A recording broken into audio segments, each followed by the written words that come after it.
Christmas Evans, o João Bunyan de Gales, 1766–1838.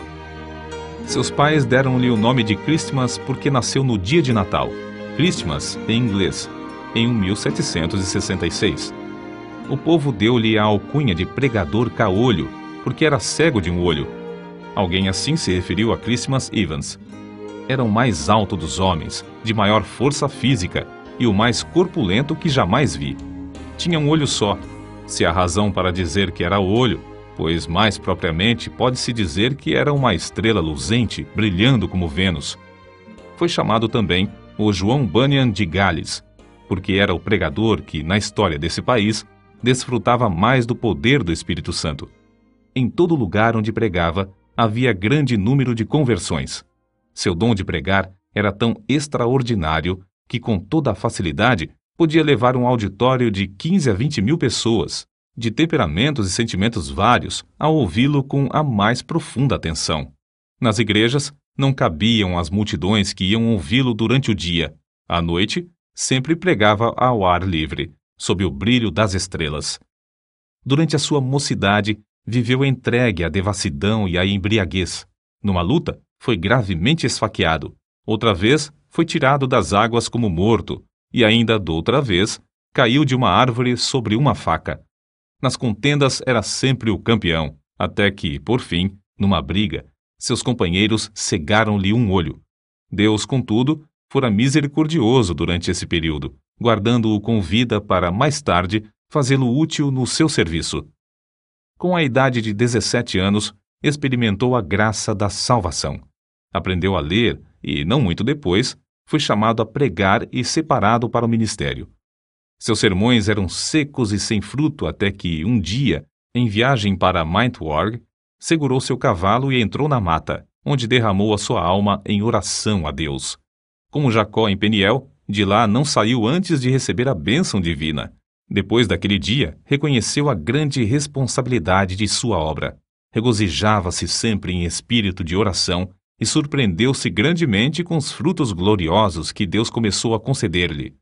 Antes dessas coisas acontecerem, possuía dons e corpo de gigante. Depois, porém, foi-lhe acrescentado o espírito de gigante. Era corajoso como um leão e humilde como um cordeiro. Não vivia para si, mas para Cristo. Além de ter, por natureza, uma mente ativa e uma maneira tocante de falar, tinha um coração que transbordava de amor para com Deus e o próximo. Verdadeiramente era uma luz que ardia e brilhava. No sul de Gales andava a pé, pregando, às vezes, 5 sermões num só dia. Apesar de não andar bem vestido e de possuir maneiras desastrosas, grandes multidões afluíam para ouvi-lo. Vivificado com o fogo celestial, subia em espírito como se tivesse asas de anjo e quase sempre levara o auditório consigo. Muitas vezes, os ouvintes rompiam em choro e vivenciavam outras manifestações, coisas que não podiam evitar. Por isso, eram conhecidos como saltadores galeses. Era a convicção de Evans que seria melhor evitar os dois extremos, o excesso de ardor e a frieza demasiada. Deus, porém, é um ser soberano e opera de várias maneiras. A alguns, ele atrai pelo amor, enquanto a outros, ele espanta com os trovões do Sinai, para acharem preciosa paz em Cristo. Os vacilantes, às vezes, são por Deus sacudidos sobre o abismo da angústia eterna, até clamarem pedindo misericórdia e acharem gozo indizível. O cálice desses transborda até que alguns, não compreendendo, perguntam: por que tanto excesso? Acerca da censura que faziam aos cultos, Evans escreveu: admiro-me de que o gênio mau, chamando-se o anjo da ordem, queira experimentar tornar tudo na adoração a Deus em coisa tão seca como o Monte Gilboa. Esses homens da ordem desejam que o orvalho caia e o sol brilhe sobre todas as suas flores, em todos os lugares, menos nos cultos ao Deus Todo-Poderoso. Nos teatros, nos bares e nas reuniões políticas, os homens comovem-se, entusiasmam-se e são tocados de fogo como qualquer saltador galês. Mas, segundo eles desejam, não deve haver coisa alguma que dê vida e entusiasmo à religião. Irmãos, meditai nisto. Tendes razão ou estáis errados? Conta-se que, em certo lugar, havia 3 pregadores para falar, sendo Evans o último. Era um dia de muito calor. Os primeiros 2 sermões foram muito longos, de forma que todos os ouvintes ficaram indiferentes e quase exaustos. Porém, depois de Evans haver pregado cerca de 15 minutos sobre a misericórdia de Deus, tal qual se vê na parábola do filho pródigo, centenas dos que estavam sentados na relva, repentinamente, ficaram em pé. Alguns choravam e outros oravam sob grande angústia. Foi impossível continuar o sermão. O povo continuou a chorar e orar durante o dia inteiro, e de noite até o amanhecer. Na ilha de Anglesey, porém, Evans teve de enfrentar certa doutrina chefiada por um orador eloquente e instruído. Na luta contra o erro dessa seita, começou a esfriar espiritualmente. Depois de alguns anos, não mais possuía o espírito de oração nem o gozo da vida cristã. Mas ele mesmo descreveu como buscou e recebeu de novo a unção do poder divino, que fez a sua alma abrasar-se ainda mais do que antes. Não podia continuar com o meu coração frio para com Cristo, sua expiação e a obra de seu Espírito. Não suportava o coração frio no púlpito, na oração particular e no estudo, especialmente quando me lembrava de que, durante 15 anos, o meu coração se abrasava como se eu andasse com Jesus no caminho de Emaús. Chegou o dia, por fim, que nunca mais esquecerei. Na estrada de Dowdley, senti-me obrigado a orar, apesar de ter o coração endurecido e carnal. Depois de começar a suplicar, senti como que pesados grilhões que caíssem e como que montanhas de gelo se derretessem dentro de mim. Com esta manifestação, aumentou em mim a certeza de haver recebido a promessa do Espírito Santo. Parecia-me que meu espírito inteiro fora solto de uma prisão prolongada, ou como se estivesse saindo do túmulo num inverno muitíssimo frio. Correram-me abundantemente as lágrimas, e fui constrangido a clamar e pedir a Deus o gozo da sua salvação, e que ele visitasse de novo as igrejas de Anglesey, que estavam sob meus cuidados. Tudo entreguei nas mãos de Cristo. No culto seguinte, senti-me como que removido da região estéril e frígida de gelo espiritual para as terras agradáveis das promessas de Deus.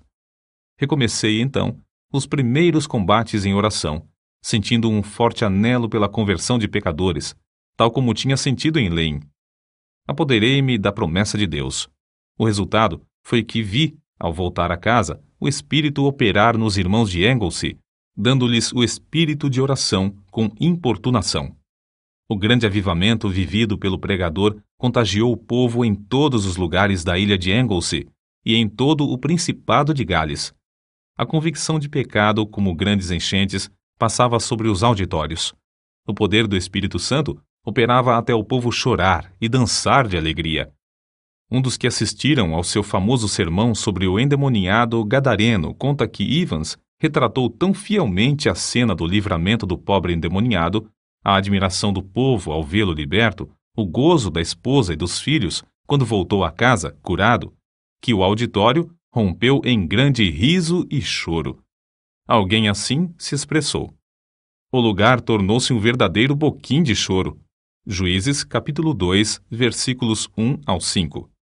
Outro ainda disse que o auditório ficou como os habitantes de uma cidade abalada por um terremoto, correndo por fora, prostrando-se em terra e clamando a Deus. Não semeava pouco, portanto colhia abundantemente. Ao ver a abundância da colheita, sentia seu zelo arder de novo, seu amor aumentar, e era levado a trabalhar ainda mais. A sua firme convicção era de que nem a melhor pessoa pode salvar-se sem a operação do Espírito Santo, e nem o coração mais rebelde pode resistir ao poder do mesmo Espírito. Evans sempre tinha um alvo quando lutava em oração. Firmava-se nas promessas de Deus, suplicando com a persistência de quem não pode desistir antes de receber.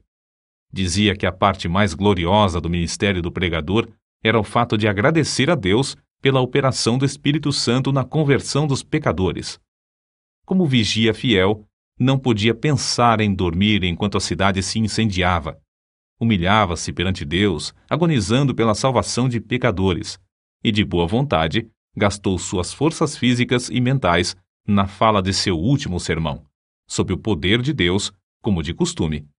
Ao findar, disse: "Este é meu último sermão." Os irmãos entenderam que se referira ao último sermão naquele lugar. Caiu doente, porém, na mesma noite. Na hora da sua morte, 3 dias depois, dirigiu-se ao pastor, seu hospedeiro, com estas palavras: "O meu gozo e consolação é que, depois de me ocupar na obra do santuário durante 53 anos, nunca me faltou sangue na bacia. Prega Cristo ao povo." Então, depois de cantar um hino, disse: "Adeus, adeus." E faleceu. A morte de Christmas Evans foi um dos eventos mais solenes de toda a história do Principado de Gales. Houve choro e pranto no país inteiro. O fogo do Espírito Santo fez os sermões desse servo de Deus abrasar de tal forma os corações que o povo da sua geração não podia ouvir pronunciar o nome de Christmas Evans sem ter uma lembrança vívida do filho de Maria na manjedoura de Belém, do seu batismo no Jordão, do jardim do Getsêmani, do tribunal de Pilatos, da coroa de espinhos, do monte Calvário, do Filho de Deus imolado no altar, e do fogo santo que consumia todos os holocaustos, desde os dias de Abel até o dia memorável em que esse fogo foi apagado pelo sangue do Cordeiro de Deus.